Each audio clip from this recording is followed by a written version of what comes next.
आज आपण या व्हिडिओमध्ये उद्यापासून म्हणजेच 1 ऑगस्ट 2023 पासून अनेक महत्त्वाच्या नियमांमध्ये मोठे बदल होणार आहेत, ज्याचा थेट परिणाम तुमच्या खिशावर देखील पडू शकतो। त्याबद्दलची संपूर्ण सविस्तरपणे माहिती देणार आहोत, तरी आपण हा महत्त्वाचा व्हिडिओ शेवटपर्यंत पहा। मित्रांनो, जुलै महिन्याचा आजचा शेवटचा दिवस उद्यापासून ऑगस्ट महिना सुरू होणार आहे। नवीन महिन्याच्या सुरुवातीला अनेक नियम बदलतात, ज्याचा थेट परिणाम आपल्या खिशावर आणि महिन्याच्या बजेटवर देखील पडू शकतो। उद्यापासून म्हणजेच शनिवार दिनांक 1 ऑगस्ट पासून अशाच काही महत्त्वाच्या नियमांमध्ये बदल होणार आहेत, ते जाणून घेणे सर्वांसाठी आवश्यक आहे, अन्यथा अनेक अडचणींचा सामना देखील करावा लागू शकतो। चला तर मग जाणून घेऊया उद्या 1 तारखेपासून काय होणार आहेत बदल। नंबर 1, बँकिंग नियमात बदल। महिन्याच्या सुरुवातीला अनेक बँका एफडी आणि क्रेडिट कार्डच्या नियमात बदल करू शकतात। यापैकी क्रेडिट कार्ड, रिवॉर्ड पॉइंट्स, सेवा शुल्क आणि इतर चार्जेस मध्ये बदल होऊ शकतो। तसेच आरबीआय म्हणजे रिझर्व्ह बँक ऑफ इंडियाच्या एमपीसी बैठकीत रेपो दरामध्ये निर्णय झाल्यास त्याचा परिणाम कर्जावरील ईएमआय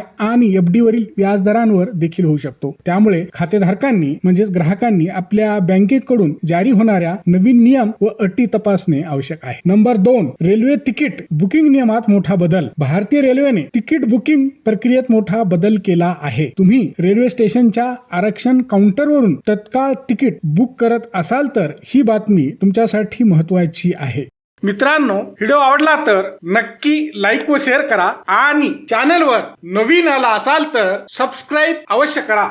वेस्टर्न रेल्वेने म्हणजे पश्चिम रेल्वेने उद्यापासून म्हणजेच 1 ऑगस्ट 2023 पासून तिकीट बुकिंग नियमात बदल केला आहे। तिकीट आरक्षण काउंटरवर होणारी प्रचंड गर्दी, त्यामुळे प्रवाशांना तासनतास रांगेत ताटकळत उभे राहावे लागत होते। हा होणारा त्रास कमी करण्यासाठी रेल्वे प्रशासनाने टोकन प्रणाली लागू करण्याचा निर्णय घेतला आहे। या नवीन सुविधेमुळे प्रवाशांसाठी तत्काळ तिकीट बुकिंग अधिक सोपी, जलद आणि पारदर्शक होईल असे रेल्वेचे म्हणणे आहे। उद्यापासून लागू होणाऱ्या नवीन नियमानुसार प्रवाशांना आता सकाळी ठराविक वेळेत टोकन दिले जाईल। टोकन मिळाल्यानंतर रांगेत थांबण्याची गरज भासणार नाही। टोकनवर दिलेल्या वेळेनुसार प्रवाशांना आरक्षण काउंटरवर जाऊन तिकीट बुकिंग करता येईल। त्यामुळे वेळ वाचेल आणि बुकिंग काउंटर वरील अनावश्यक गर्दी देखील कमी होईल। नंबर 3, घरगुती आणि व्यावसायिक गॅस सिलेंडरच्या नवीन किमती। उद्या शनिवार 1 ऑगस्ट रोजी सरकारी इंधन कंपन्या म्हणजेच पेट्रोलियम कंपन्या घरगुती वापराच्या आणि व्यावसायिक गॅस सिलेंडरच्या नवीन किमती जाहीर करतील। आंतरराष्ट्रीय बाजारातील कच्चे तेल आणि गॅसच्या किमतीतील चढ उतार पाहून नवीन किमती निश्चित केल्या जातात। मागील जुलै महिन्यात 19 किलोच्या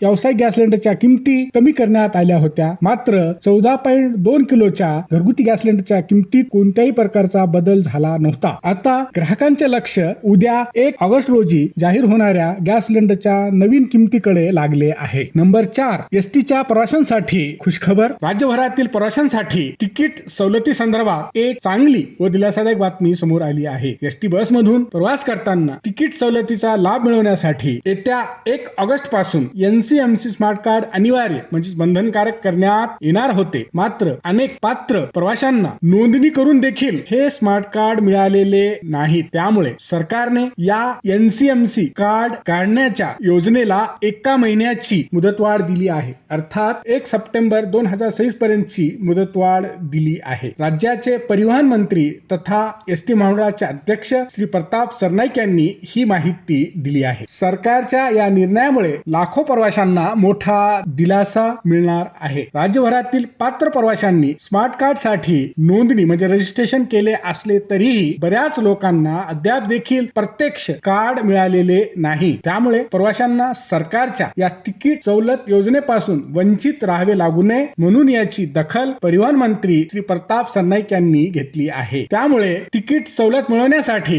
एनसीएमसी स्मार्ट कार्ड बंधनकारक करण्याच्या अंमलबजावणीला 1 सप्टेंबर 2023 पर्यंतची मुदतवाढ देण्यात आली आहे। महाराष्ट्र राज्य मार्ग परिवहन महामंडळाने बुधवार दिनांक 29 जुलै 2023 रोजी आपल्या सोशल मीडिया अकाउंट एक्स वरून या संदर्भात एक ट्विट करून देखील सर्व प्रवाशांना माहिती दिली आहे। हा व्हिडिओ शेवटपर्यंत पाहिल्याबद्दल आपल्या सर्वांचे अगदी मनापासून आभार। खूप खूप धन्यवाद। जय महाराष्ट्र।